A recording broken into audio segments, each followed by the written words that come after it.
Neil must be protected at all costs.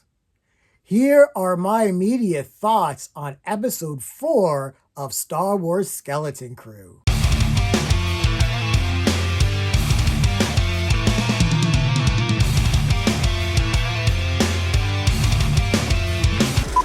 I just want to hit a few goals. 1,000 subs. That's it. So if you're a fan of the channel, please subscribe. Also, if you like what you see here, be sure to hit the like button. And if you have thoughts, share your comments. All of this stuff helps out with the algorithm so I can keep putting out this content for you. Hey everyone, this is Lenny here. So we're just going to get into episode 4 of Star Wars Skeleton Crew. This episode is titled Can't Say I Remember No at Attin. And this was just another fun, action-packed episode with a lot of heart. Last time on Skeleton Crew, we discovered that the kids' home planet of Attin has been deliberately hidden from the rest of the galaxy. So much so that all of the events of the original Star Wars trilogy has completely passed them by. We found out that Jude Law's Jadna Narwhal has more names than a member of the Wu, and the parents of our missing kids are in the dark, and not even the mysterious secretary is willing to help. Now, just as a reminder, this is a spoiler recap and review, so unless you've already seen episode 4 of Star Wars Skeleton Crew, I suggest you go back, watch that, and come back here, because child, we got some shit to talk about. Now, while I admit this episode of Skeleton Crew, directed by the Oscar-winning Daniels of Everything Everywhere All at Once, wasn't exactly the strongest, there was still a lot to like. There was a lot of heart and emotion in this episode, and it was great that it did focus on our favorite main character. So after the kids land on a planet that they believe is at Attin based on the coordinates they received from Kim, the owl alien from the last episode, they realize that they have actually landed on the wrong planet, because instead of lush forests and suburbia, they are instead on a barren wasteland. This planet is not at Attin, but at Akron, another one of the jewels of the Old Republic. And the kids immediately get sucked into a tribal war between two warring factions. And luckily for them, they wound up on the side that is okay with child soldiers. So this faction, led by General Styx, tries to pass himself off as noble, even though he's perfectly okay with child labor and pushing all of his child soldiers to the front line, which is essentially what he decides to do with these kids to train them and get them prepared for the next battle. And all of these kids reluctantly, save for Whim, obviously, become soldiers. The only exception to all of this is Neil, who really is one of the best new Star Wars characters that has been introduced in the series in a while. Robert Timothy Smith brings enough nerdiness, cuteness, wonder, comedic timing, and just heartfelt joy to this character that has really been needed in this universe for a while.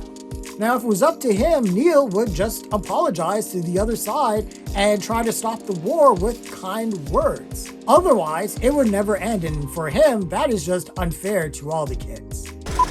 So I immediately felt the parallels between this show and Amazon Prime's Fallout, where we have characters in an isolated, sheltered society. They're plucked out of that and they're thrust into a world where they have to face really their darkest nature and realize that the world that they are part of is probably a bit of a lie. But the fun in Skeleton Crew is the tonal difference that it has with shows like Fallout. Even though our protagonists are in constant danger and real danger, this is still a whimsical, hopeful story.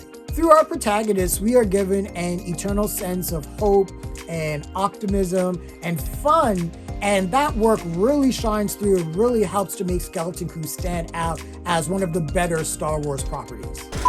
But just as Neil refuses to fight and the kids are at the front line of what may be a potentially bloody encounter, they run into Jude and SM-33. Turns out Jude and SM-33, who for some reason has a babysitter protocol and they were left behind at the ship, encountered the other faction and used Whim's old Republic credits to buy back the animals that were stolen, and is really the reason for this whole conflict. And this essentially ends this conflict for now. As a reward, Jude simply wants the kids back, which he does, and earlier Jude has been trying to jog SM33's memory in terms of Attin, because every time someone asks about Attin, SM33 always gives the same response. Can't say I remember no Attin, which means someone programmed him not to reveal the location. So the kids are instructed to go to that planet's supervisor's tower where they're able to see the coordinates for all the planets that were part of the Jewels of the Old Republic. And Neil is able to find Attin, except for the fact that the coordinates has been destroyed. We find out that SM33 was ordered to destroy those coordinates by his old captain, and he is to pull apart anyone who asks about the coordinates and wants to get back to that planet. Just sort of like Biff in like Back to the Future Part 2. And SM33 goes full fucking T-800 and attacks all the kids, and it is up to Jude to deactivate SM33 just in time before he tears Neil apart. So this was a fun episode, and while light on the main story, it did give us a nice little side quest what if piece with our protagonist landing on a planet similar to theirs and sort of giving us a what if scenario in terms of what may have happened to some of these other planets within this part of the galaxy. But yeah, what happened to this planet? And did the other planets that were part of the Jewels of the Old Republic suffer the same fate? And what makes Attin so different? Who is the captain of SM33 who programmed him to do what he did? I mean, will our kids actually make it home safe, alive, in one piece? We are at the halfway point of the season, so let's just see what's next. Overall, I give this episode a super hit.